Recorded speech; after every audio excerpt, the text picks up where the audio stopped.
100% Chelsea, Arsenal 2, Chelsea 0. LAURENZ, great to have you over from Austria. Shit to have this happen.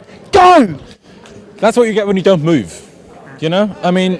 That's the story of the whole season, though, isn't it? Yeah. I can completely understand why people are saying, oh, we need to play striker and we need to not play Sarri ball. Well, we're not really playing Sarri ball, stop trying to play it, I guess. But, you know, when you don't play a striker, how about you don't cross the ball? Like, we kept crossing the ball. I guess we struggled to break them down in the middle. I understand that. But what's the point of constantly crossing when you don't have a striker? And then when you don't move, I mean, if you're going to play like that, you have to move. It doesn't matter who it is. Alonso doesn't move, Aspi doesn't move, Kante does move, but he's the only one, I guess. Kovacic doesn't move. Fucking everywhere, but everyone knows that already. He's an absolute machine. He was good, actually. I mean, he wasn't incredible, but he was good. Kovacic doesn't move. Jorginho doesn't move. I thought Kovacic was one of our better players in the first half, to be honest. I don't thought know. he was putting in tackles and trying to move the ball, but no one else was doing it. Jorginho, so. I'm sorry, sideways, backwards, sideways, backwards, sideways, backwards. 1-3 ball fails to materialise because he doesn't actually get it to the person.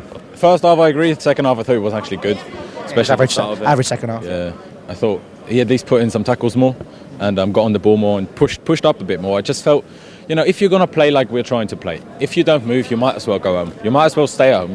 Like, there's no point turning up, and we keep doing this.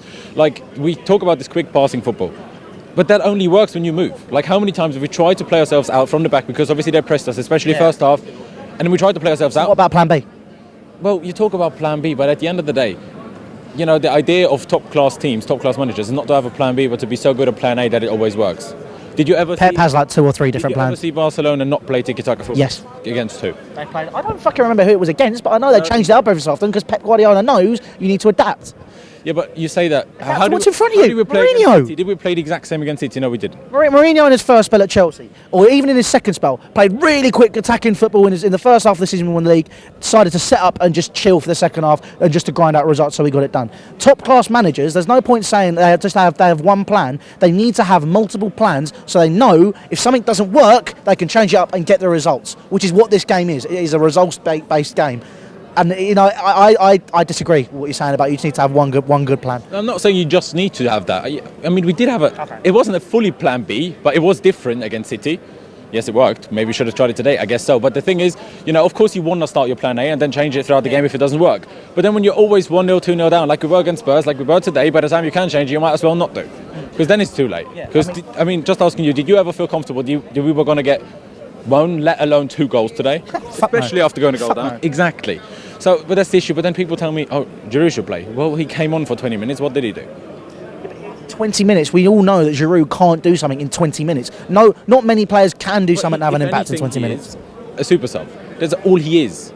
You know, if he doesn't do anything as a sub, he's definitely not going to do anything as a start. I understand you know why we can play the ball long, but with the lack of movement, even if we cleared the ball every time to Giroud rather than trying to play out from the back, there's no one with him anyway, so he was going to lose the ball eventually anyway. He can't help that. I mean, but at the same time, though, that was a system we played last year. And I understand, we had a shite season last year. We even played it with Diego Costa. It's a fact. And even before that, you had Drogba doing it. You had the main centre-forward, if he needed to knock it down, and wingers playing, and they know how to use that system.